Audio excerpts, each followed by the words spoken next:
Madame, Monsieur, bonsoir. Bienvenue dans ce journal. À la une de l'actualité ce soir, présidentielle du 31 octobre dernier en Côte d'Ivoire, les regards tournés vers la commission électorale indépendante.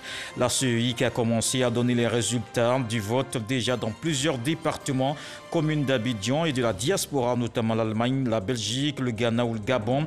Une proclamation qui se poursuit. Les observateurs se prononcent sur la présidentielle du samedi. Plusieurs missions dans le pays, dont celle de la CEDEAO et l'Union africaine. L'élection s'est déroulée de manière satisfaisante, estiment ces délégations. Ces émissaires des deux organisations appellent la classe politique et les populations au calme et à cesser les violences. À la clôture du scrutin samedi dernier, le travail de la commission électorale indépendante ne s'arrête pas. La CEI doit procéder à la compilation des voix avant de donner les résultats provisoires. Tout un processus jusqu'au verdict des urnes. Un reportage à suivre dans ce journal pour tout comprendre. Et puis hier, on a pensé aux défunts, recueillement sur leur tombe, prière pour le repos de leur âme, des familles dans les cimetières. Les chrétiens célébraient la Toussaint, une occasion pour l'Église qui honore tous les saints le 1er novembre. Fin de la présidentielle 2020 en Côte d'Ivoire, place aux résultats provisoires, tous dans l'attente.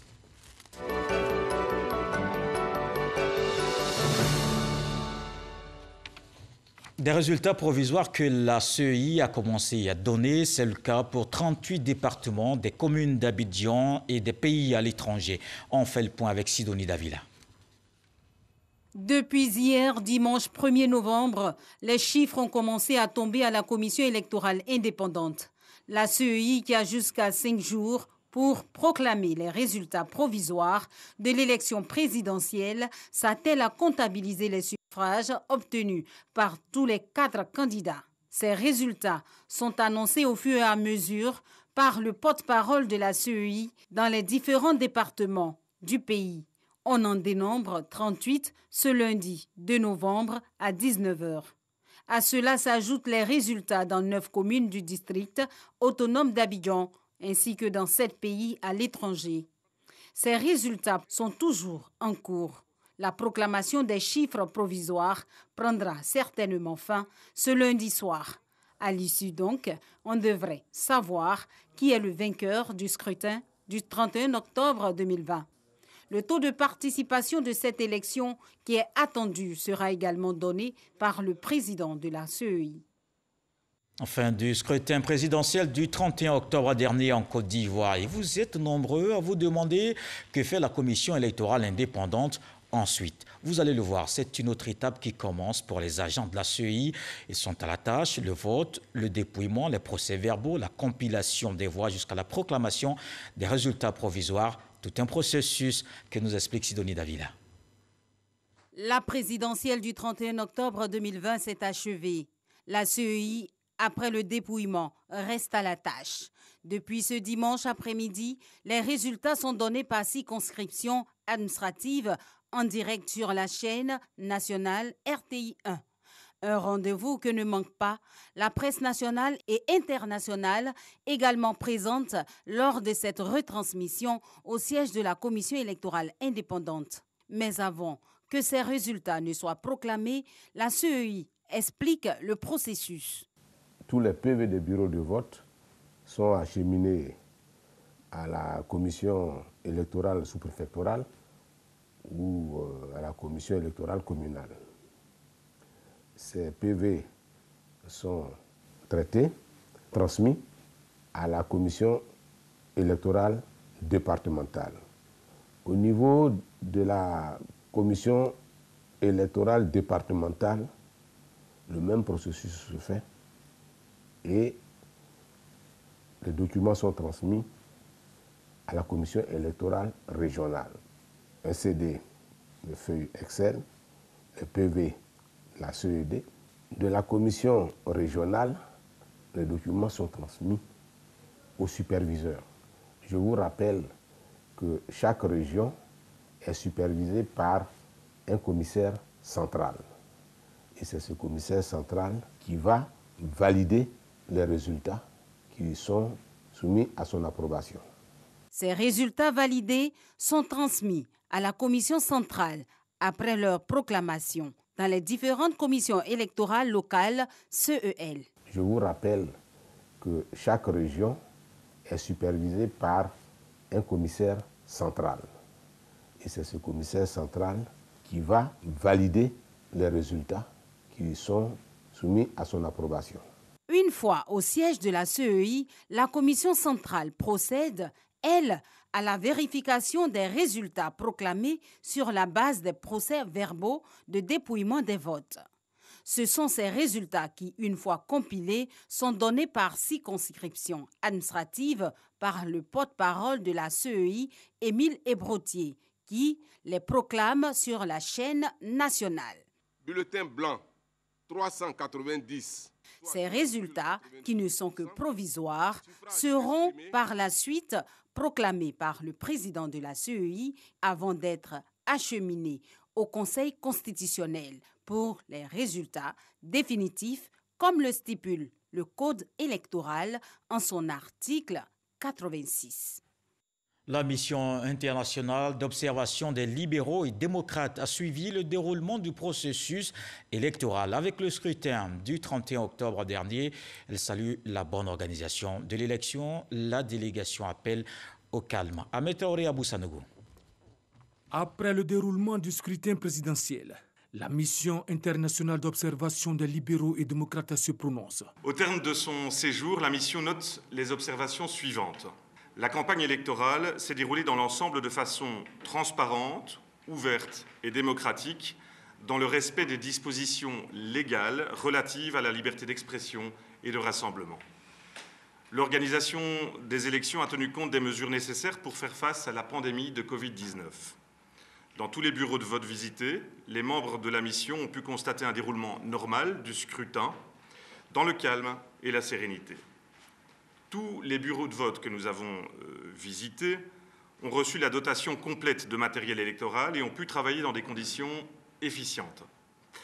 Les électeurs présents dans les bureaux de vote ont pu exercer leur droit de vote conformément aux dispositions prévues à cet effet, à savoir l'inscription préalable sur la liste électorale, la présentation d'un document d'identité et la prise de l'empreinte digitale de l'électeur. L'usage des tablettes digitales pour la vérification de l'identité des électeurs a contribué à la sécurisation et à la crédibilité du processus. La presse a relaté des incidents ayant empêché le vote dans certaines circonscriptions électorales, un phénomène, semble-t-il, isolé, dans la mesure où la mission n'a pas observé de tels incidents dans les bureaux qu'elle a visités. Dans la totalité des bureaux de vote visités, les délégués des candidats étaient présents, à l'exception des délégués de Pascal Affine-Guessant et Henri Conan-Bédier. Les délégués des candidats interrogés au cours des échanges se sont déclarés satisfaits du déroulement du scrutin. Les électeurs interrogés ont exprimé leur satisfaction quant au déroulement de leur vote. La participation électorale dans les bureaux de vote était variable d'un bureau à l'autre. Le scrutin a tenu compte du genre dans son organisation, avec une présence remarquée de femmes, ainsi que dans le décompte des électeurs qui spécifiait la mention du sexe. La délégation d'observation des libéraux et démocrates exprime par ailleurs sa gratitude à la Côte d'Ivoire pour l'hospitalité à lui témoigner tout au long de son séjour en terre ivoirienne. La CEDEAO et l'Union africaine ont aussi déployé des missions d'observation en Côte d'Ivoire. Après le vote, ces deux organisations internationales ont produit leur rapport préliminaire. Elles jugent satisfaisante la tenue du scrutin de façon globale. L'Union africaine et la CEDEAO appellent également la classe politique ivoirienne au dialogue. Moussa Konaté. Pour l'élection présidentielle du 31 octobre, la CEDEAO a déployé une mission d'observation électorale composée de 80 personnes. À l'issue du scrutin, l'institution ouest-africaine fait le point de sa mission.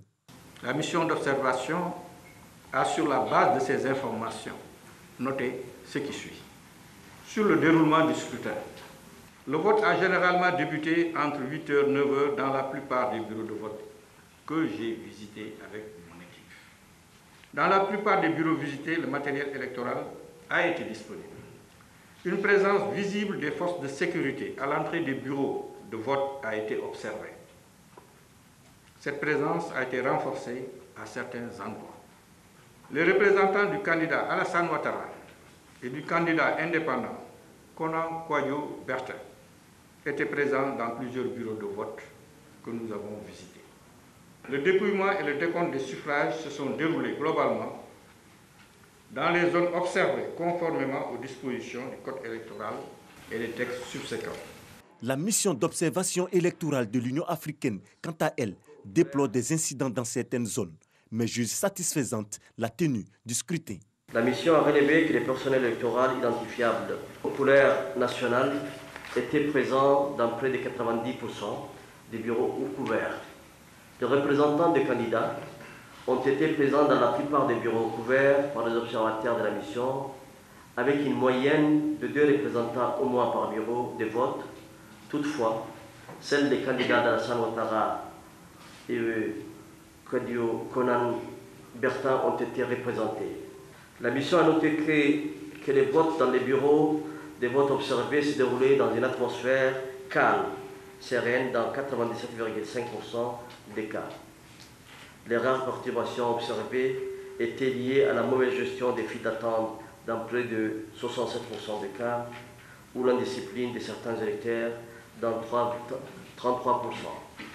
Elle a également noté que la clôture du scrutin et le déroulement des opérations de dépouillement ont été satisfaisantes dans 90% des bureaux couverts. La CEDEAO et l'Union africaine invitent également les acteurs politiques ivoiriens au dialogue. Elles se disent disponibles à les accompagner afin que le pays demeure dans la stabilité. On reste avec Moussa Konaté. D'autres observateurs étaient aussi sur le terrain. Des émissaires de la CENSAD, la communauté des États sahélo-sahariennes. On va le voir dans ce reportage et ils annoncent que le scrutin s'est bien déroulé. La communauté des États sahélo-sahariens CENSAD se réjouit de la bonne tenue du scrutin présidentiel. La mission d'observation électorale conduite par Boubé Maïga fait le point des lieux de vote visités le 31 octobre.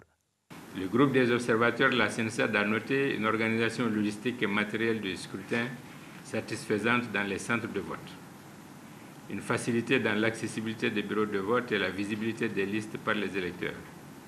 Les heures d'ouverture et de clôture du scrutin ont été globalement respectées. Les isoloirs ont été placés de manière à assurer le secret du vote. L'identification des électeurs sur la base des listes électorales portant leurs photos et leurs empreintes digitales. La présence des délégués des 2 candidats en liste dans les bureaux de vote. Les opérations publiques de dépouillement ont été effectuées conformément aux dispositions du Code électoral. L'ambiance du scrutin était apaisée dans la quasi-totalité des centres de vote visités. La participation des femmes et des jeunes a été notable. La présence de plusieurs missions d'observation nationales, régionales et internationales. Le groupe des observateurs de la CENSAD salue l'attachement à la démocratie des Ivoiriens qui ont exercé leur devoir civique dans le respect de la loi. Le groupe des observateurs de la CENSAD salue aussi le déploiement de milliers d'agents des forces de sécurité à l'effet de sécuriser le processus électoral. La mission d'observation de la communauté des États sahélo-sahariens était composée de 10 observateurs déployés dans le district d'Abidjan. Élection présidentielle en Côte d'Ivoire, des observateurs internationaux mais aussi locaux. Le Conseil national des droits de l'homme a fait le point de sa mission sur le terrain. La présidente du CNDH se réjouit de la bonne tenue du scrutin sur l'ensemble du territoire. Issa Tchonayo. Atteinte aux droits de l'homme, ouverture des bureaux de vote, accessibilité des bureaux de vote pour les personnes à mobilité réduite, sécurisation du scrutin, matériel de vote. Bref, tous ces points ont été abordés par la présidente du Conseil national des droits de l'homme, CNDH. Namizata Sangare faisait ainsi le point de l'observation de son institution après l'élection présidentielle du 31 octobre dernier. Dans tous les bureaux de vote où nos observateurs étaient déployés, ils étaient là à l'heure. Certains bureaux ont commencé à l'heure, d'autres pas du tout. La plupart des bureaux de vote étaient accessibles aux personnes à mobilité réduite. Toutefois, certains bureaux de vote installés dans des bâtiments à étages, notamment à l'Institut de formation et d'éducation féminine de Treichville que nous avons observé, ont rendu difficile l'accès des bureaux de vote aux personnes en situation de handicap et aux personnes de 3e âge. La plupart des bureaux de vote ont enregistré la présence discrète des forces de l'ordre.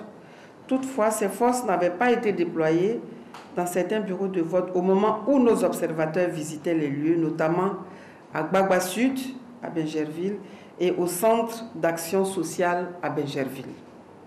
Le matériel déployé par la CEI a été suffisant pour les observateurs. Certains, tels les bulletins de vote et les listings, ont été remplacés pour permettre le déroulement du vote, notamment dans les régions de l'Odjibois. Il a été constaté également des dysfonctionnements au niveau des tablettes biométriques et leur non-maîtrise par des agents de la CEI. Dans certains lieux de vote, notamment à Blocos, il a été constaté également que les forces de l'ordre ont protégé la logistique électorale et les agents électoraux. Les incidents qui ont émané ce scrutin ne sont pas passés sous silence. Le CNDH a enregistré au total 213 incidents sur l'ensemble du territoire jusqu'à 18h47. 66 saccages et incendies des lieux et matériels de vote, notamment à Lakota, à Beauville, à Ferry, à Kassé, à Toubou.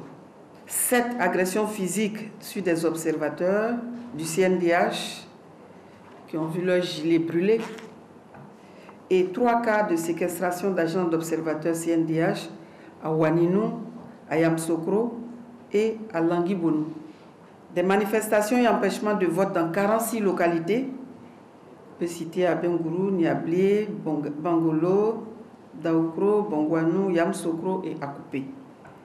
Des cas d'affrontement entre les populations, notamment à Sakassou, Tiebissou, Eoumé, Yamsokro et Niablé.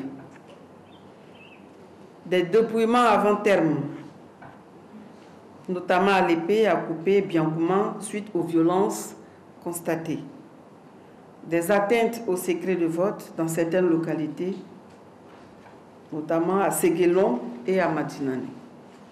Tout en faisant des recommandations au gouvernement, à la CEI, Commission électorale indépendante, et aux candidats, le CNDH juge crédible le scrutin.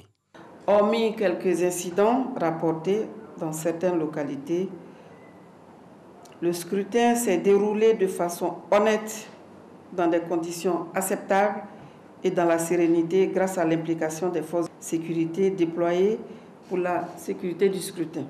Pour les scrutins à venir, le CNDH a proposé le renforcement de la sécurisation du matériel afin que les élections se déroulent dans les meilleures conditions. 2 autres missions d'observation, la plateforme des ONG et Arche de la Paix internationale se prononcent aussi. Ils font le point de leur mission qu'on voit avec Sidonie Davila. Au cours du scrutin présidentiel, plusieurs missions d'observation étaient sur le terrain. À l'issue de leur mission, qui est essentiellement d'observer, l'une d'entre elles, la mission d'observation de la plateforme des ONG et associations africaines pour la promotion de la démocratie, de la bonne gouvernance plafond, nous livre un pan de son rapport. Le scrutin dans cette dynamique s'est déroulé dans une atmosphère consensuelle, dans un esprit de démocratie avérée. Au vu de ces observations, la mission considère que l'élection présidentielle du 31 octobre 2020 s'est déroulée dans le calme. Tout comme la mission d'observation plafond, Arche de la Paix internationale fait partie des organisations accréditées par la CEI. Leur rapport est lu par le chargé de communication. Le partiel électoral est arrivé à temps dans l'ensemble. En somme, nous pouvons dire que les élections se sont bien déroulées sur l'ensemble du territoire national. Au total, ce sont 110 missions d'observation accréditées pour 14 753 observateurs présents sur le sol ivoirien lors de cette élection. Didier Nguesson nous parle de d'autres organisations qui ont suivi le vote de samedi. Le groupe de plaidoyer PTI et la Convention de la société civile ivoirienne ont collecté des informations.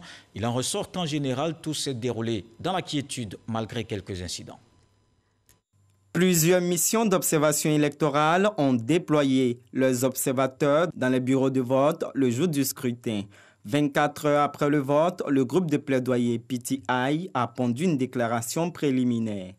Les observateurs de Indigo Côte d'Ivoire ont recensé un nombre nettement inférieur d'incidents dans les districts du Denguélé, Woroba, Savane et Zanzan. Dans ces localités, en dehors de quelques défis logistiques, le scrutin s'est relativement bien déroulé. La plupart de rumeurs tendant à relever certains incidents majeurs survenus dans certaines localités ont circulé dans la plupart des forats de discussion partisans et généralistes. Ce fut le cas notamment du prétendu incendie du palais royal de Sakassou. Au regard de ces observations, le groupe de plaidoyer PTI fait des recommandations. Aux partis politiques, appeler les militants à la retenue, au respect de la vie humaine, des biens publics et privés. La Convention de la société civile ivoirienne a essaimé le territoire avec 500 observateurs électoraux. Leur rapport synthétisé est lu par le coordonnateur national. Dans l'ensemble, les centres de bureaux de vote visités ont ouvert entre 8h et 11h30, avec une exception à Ara, où les bureaux ont ouvert à partir de 13h. Le matériel électoral était disponible dans l'ensemble des bureaux de vote ouverts. Les isoloirs étaient placés de sorte à garantir le secret du vote dans la plupart des bureaux de vote observés. Au regard de ce qui précède, la Convention de la société civile ivoirienne note que l'élection présidentielle du 31 octobre 2020 s'est globalement déroulée de façon régulière, transparente et crédible. Les deux missions d'observation électorale invitent les acteurs politiques à privilégier le dialogue dans le règlement des différends et les populations à faire preuve de civisme en vue de consolider la cohésion sociale. Des barrages avaient été érigés dans certaines localités pour empêcher la tenue du scrutin. L'opération Barrissement de l'éléphant marque sa présence à Yamoussoukro. L'armée a déployé les hommes pour la suppression de ces barricades sur les voies. Le calme est revenu, le trafic a repris. On le voit avec Abou Sanogo. Poste de commandement numéro 17 basé à la garde républicaine à Yamoussoukro ce dimanche 1er novembre. Il est 23h. L'opération Barrissement de l'éléphant occupe le terrain. Les forces de défense et de sécurité procèdent ici à la suppression des barricades qui avaient été érigées sur la voie nationale et des rues de Yamoussoukro et qui empêchaient la circulation des personnes et des biens. Barricades qui avaient été dressées par des jeunes manifestants.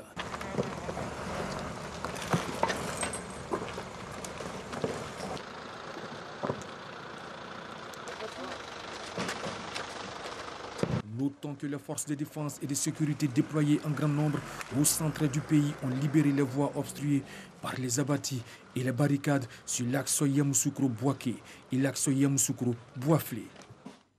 Le directeur exécutif du RHDP était face à la presse hier. Adama Bictogo exprime sa gratitude aux électeurs. Il s'est aussi félicité du bon déroulement du scrutin, non sans condamner les violences. Abou Sanogo. Face à la presse nationale et internationale, Adama Bictogo, directeur exécutif du Rassemblement des oufouettistes pour la démocratie et la paix, s'est félicité du bon déroulement du scrutin du 31 octobre. Nous voulons exprimer toute notre satisfaction et notre reconnaissance au peuple de Côte d'Ivoire qui a su faire valoir ses devoirs civiques, mais surtout qui a su se déplacer massivement. Le scrutin présidentiel s'est déroulé conformément à la Constitution adoptée en 2016, montrant ainsi que la date du 31 octobre, date constitutionnelle, a répondu donc aux attentes des Ivoiriens. Le directeur exécutif du RHDP a par ailleurs condamné les actes de violence qui ont émaillé le déroulement de l'opération de vote dans certaines localités du pays et a appelé le gouvernement à assurer davantage la sécurité des Ivoiriens.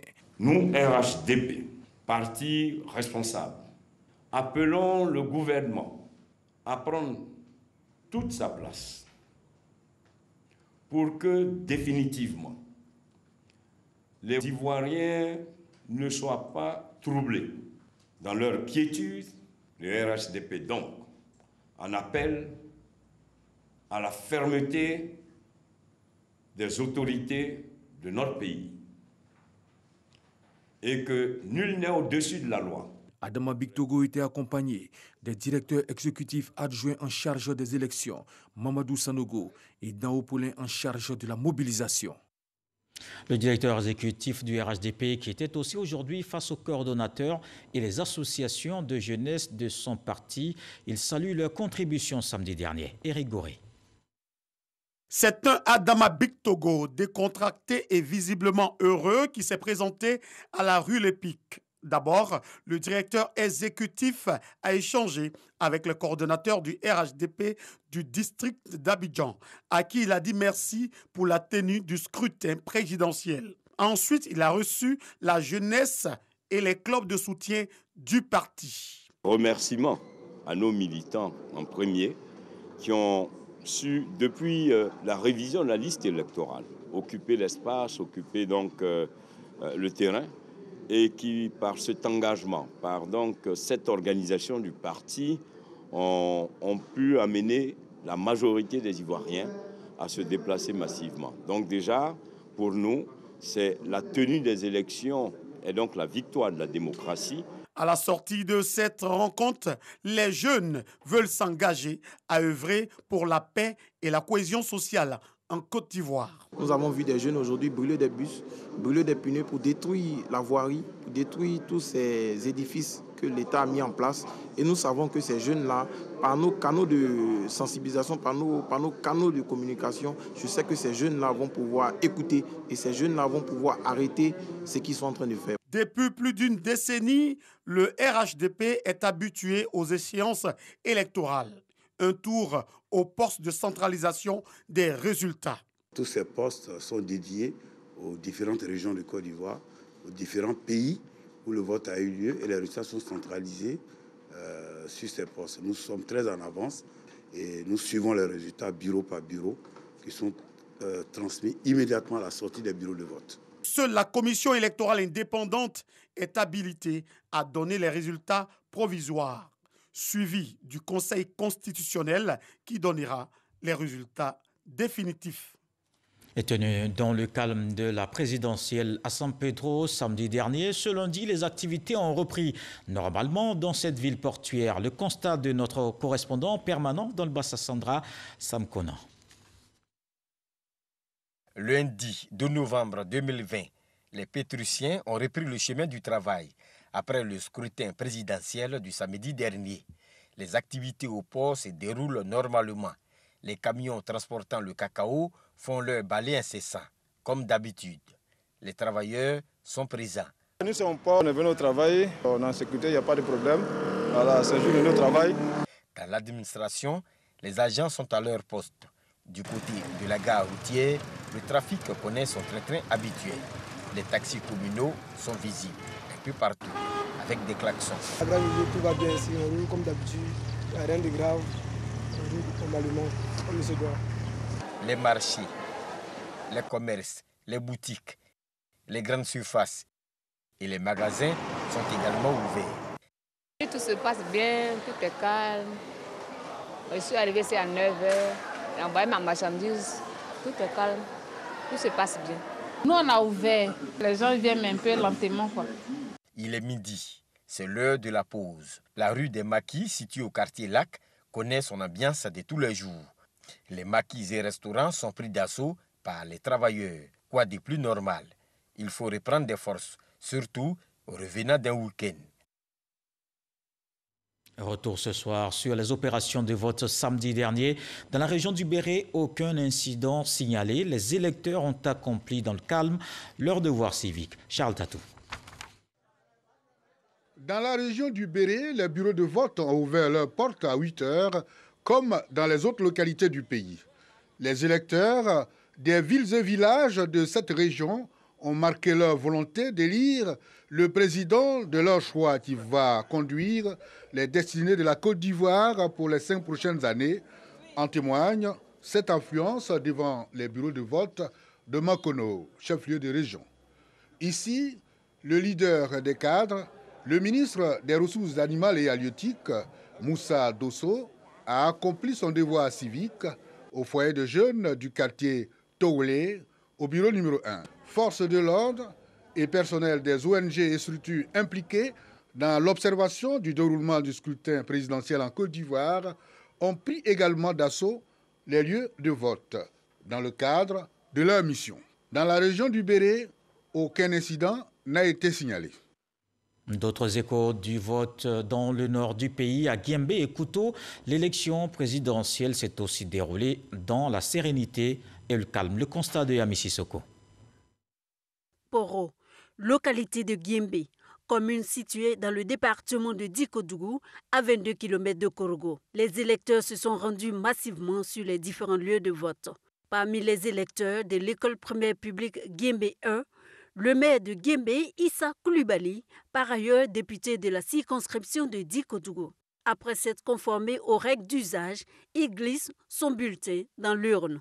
Je viens d'accomplir mon devoir citoyen à l'image de millions d'Ivoiriens et j'ai pu constater qu'il y a un engouement très tôt. Nos populations, nos parents ont pris d'assaut les bureaux de vote. Issa Koulibaly a ensuite sillonné plusieurs bureaux de vote pour s'enquérir du bon déroulement du scrutin. Dans la région de la Bagoué, le vote s'est également déroulé dans le calme. Il est 10 heures lorsque le député de la circonscription de Kouto-Blessigué, Bruno Nabanyokone, arrive au centre de vote du groupe scolaire mixte de Kouto pour choisir son candidat. Nous avons toujours été sereins. Nous savions que cette élection allait se tenir à la bonne date et surtout que la population sortirait massivement pour faire leur choix. Je suis particulièrement heureux, premièrement, d'avoir voté et puis deuxièmement de constater dans le lieu de vote où je suis que l'affluence est importante. Le scrutin de la présidentielle du 31 octobre 2020 s'est déroulé dans le calme et la sérénité dans la région du Poro et de la Bagoué. À Tiasalé, dans le sud du pays aussi, le bureau de vote était ouvert le 31 octobre. Le personnel de la commission électorale indépendante a reçu les électeurs pour la présidentielle. Eugène Toubé. À l'ouverture des bureaux de vote à Tiasalé dès 7h30 jusqu'à l'après-midi aux environs de 16h, aucun incident n'a été signalé. Le préfet de la localité, Kone Vakaba, a sillonné plusieurs de ces bureaux où il a pu relever le civisme des électeurs et leurs responsabilités. Je suis un préfet heureux de constater que mes populations sont sorties nombreuses pour remplir leur devoir civique. Vraiment nombreuses, ce qui nous fait oublier ce qui s'est passé le 21 et le 22 août dernier en Doussi. Que ce soit à Tiasalé, en Doussi ou à Boloville, selon des observateurs, les populations ont voté dans la sérénité, loin de toute psychose. Et de l'avis des agents électoraux et des autorités sécuritaires, le scrutin s'est déroulé sans le moindre heurt, comme ici, au groupe scolaire Plateau de Doussi. C'est un satisfecit total chez ce président de bureau de vote, d'autant que certaines velléités de violence ont vite été repoussées et le vote a pu se poursuivre tranquillement. Grâce à la volonté de chacun, les parents sont venus accomplir leur devoir civique. Parce que les choses se passent normalement, si les choses se passent bien, nous attendons les résultats. Alors, ils ont bien voté et il y a d'autres qui sont rentrés et nous sommes là. Pour ce scrutin présidentiel, on enregistre 181 bureaux de vote dans le département de Tiasalé que composent les sous-préfectures de Morocco, Doussi et Tiasalé même, chef-lieu de département. La commune à elle seule abritait 41 bureaux de vote pour 15 549 électeurs inscrits. Tout autre chose dans ce journal. Dimanche 1er novembre, c'est la Toussaint. L'église honore tous les saints ce lundi. On se souvient aussi des fidèles défunts. La Toussaint, c'est aussi ce moment important pour les familles. La fête où l'on se rappelle des morts, ou pour beaucoup, c'est une occasion de se recueillir sur les tombes des défunts et leur rendre hommage. À Abidjan, certains se sont rendus dans les cimetières hier dimanche 1er novembre. Le reportage de Salima Toudia. Cet homme, accompagné de ses fils, est venu se recueillir sur la tombe de sa défunte épouse en ce jour spécial de la Toussaint. Nous venons déposer une herbe sur la tombe de leur mère. Elle nous a dévancés et nous avons toujours une pensée pieuse pour elle. Donc à chaque fois, on vient visiter, même si ce n'est pas la fête, la tombe de temps en temps, nettoyer, mettre de l'ordre. Un moment douloureux qui ravive les souvenirs enfouis dans les mémoires. On se recueille sur les tombes en pensant à ce que nous avons vécu ensemble sur cette terre ici et lorsque nous nous retrouverons dans la maison du Père. Elle me manque énormément et je prie Dieu pour que son âme et les âmes de tous les défunts reposent en paix. Ce 1er novembre marque la fête catholique de la Toussaint, au cours de laquelle l'Église catholique honore tous les saints, connus et inconnus. Les familles se rendant au cimetière sont souvent assistées par des hommes qui y travaillent. Il y a des parents, après l'enterrement, quand ils donnent d'eau, ils peuvent faire 2 ans, 3 ans avant de revenir. Quand ils viennent pour retrouver la tombe, c'est difficile.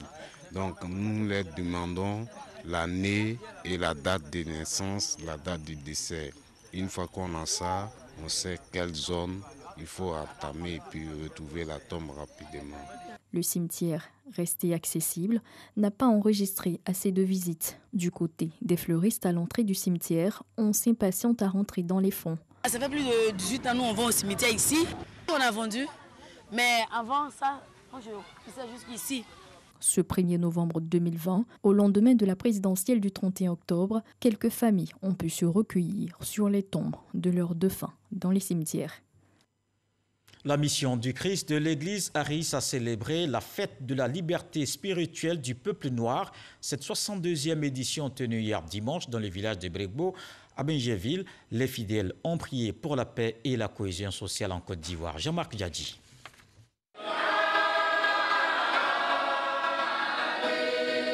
Des chants d'adoration et de louanges au temple hariste de Bregbo. Une des étapes pour les fidèles haristes de cette localité pour célébrer la fête spirituelle du peuple noir couplée à la Toussaint édition 2020. Cette commémoration marque la reconnaissance des bienfaits du Dieu suprême au peuple noir, doctrine reçue de leur prophète Acho Albert. Les fidèles ont prié pour la paix et la cohésion sociale en Côte d'Ivoire. La fête de la liberté du peuple noir qui tire son origine de la révélation faite par le prophète Acho qui en est l'initiateur. Parce que nous ne le savions pas par le passé, c'est Dieu qui l'a interpellé pour dire, avec tous les prodiges faits du milieu des peuples noirs, avec tous les miracles faits du milieu du peuple noir, ce peuple qui était jadis sous l'emprise du diable, dans le paganisme, dans le fétichisme, ce peuple-là a eu des libérateurs. Cette fête de Toussaint qui est organisée à Bregbo est pour nous une fête spirituelle où toutes les nationalités se retrouvent. Ce pèlerinage symbolise la marche du peuple de Dieu sous la conduite de ses guides spirituels. C'est l'occasion de déposer des gerbes de fleurs sur le sépulcre du prophète Acho Albert, père spirituel de la communauté. Les autorités politiques et administratives ont promu durant cette cérémonie la solidarité et l'amour du prochain. Cette communauté religieuse a déjà, j'allais dire, démontré de son dynamisme et de sa volonté d'accompagner, n'est-ce pas, les gouvernants à travers des actions de renforcement de la cohésion sociale et de la paix.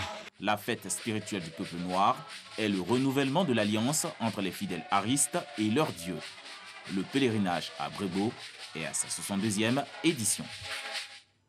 Allons à présent à Jacquesville pour voir cette autre célébration, un an du sanctuaire marial. Pour l'occasion, une messe d'action de grâce est dite. Godefroy Okambawa. Un an déjà que le sanctuaire marial Notre-Dame de Canaan, médiatrice de toute grâce de Jacquesville, est consacré. À cette occasion, une messe d'action de grâce a été dite par Monseigneur Donatien Nguessali, vicaire général du diocèse de Yopougon. Au cours de son homélie, le célébrant a invité les fidèles à préserver le climat de paix. Maman Marie, par le passé, tu es intervenue dans la vie des peuples, et tu as obtenu la paix. Obtiens pour nous la paix. Obtiens-nous l'unité entre les fils de ce pays. Apprends-nous à nous accepter mutuellement. Apprends-nous à vivre ensemble et à vivre les uns pour les autres à dépasser nos différences. Le sanctuaire Mariale Notre-Dame de Canaan, médiatrice de toute grâce, est un don de Joachim Begré, maire de la commune de Jacquesville, à l'église catholique de Côte d'Ivoire. Je vous emmène dans le centre du pays. Enfin, une école primaire publique pour Ouassou et Kpangbassou, deux villages dans le département de Sakasso. EPP Entente AGC compte aussi 7 logements d'enseignants, une réalisation dans le cadre du programme social du gouvernement d'un coût d'environ 100 millions de francs CFA. L'ouvrage remis aux bénéficiaires mercredi dernier. Léon Brou. Voici la dernière retombée du programme social du gouvernement pour les populations de Ouassou et de Kpangbassou, département de Sakassou. Cette école primaire publique neuve, avec bureau de directeur, classe de maternelle, latrine et 7 logements d'enseignants, tous immédiatement opérationnels. Environ 100 millions de francs CFA engloutis par cette infrastructure scolaire baptisée EPP Entente Amadou Gon Coulibaly. Les mutuelles ont fait les démarches pour que cette école-là soit bâtie entre les deux villages, de sorte que cela puisse régler le problème des enfants des deux villages. Donc c'est l'origine d'entente. AGC, parce que c'est celui-là qui a été le maître d'œuvre du programme social du gouvernement. Les acteurs du système éducatif fixent au retour des congés de Toussaint l'ouverture de l'EPP Amadou Gon Coulibaly. Les bénéficiaires et la famille du défunt Premier ministre mesurent, eux, l'hommage rendu à Amadou Gon Coulibaly, l'école qu'il a contribué à créer, venant favoriser la scolarisation sur place et améliorer le taux de réussite des enfants de Ouassou et de Kpangbassou. Si cette école est bâtie aujourd'hui, c'est grâce à Emmanuel Aoutou. Et je voudrais vraiment vous le confier et vous dire de le suivre. Avec le Premier ministre Ahmed Bakayoko que je représente ici, sous la haute autorité du président Alassane Ouattara, nous allons faire encore plus. L'épanouissement des populations, finalité du programme social du gouvernement pour équiper les localités d'infrastructures de base. Faudra-t-il pour cela un climat de paix durable? L'émissaire du gouvernement requiert donc la contribution de tous et notamment celle des garants des us et coutumes. Il faut aussi la contribution de tous dans la lutte contre la Covid-19. Restons donc engagés à freiner cette pandémie dans le pays.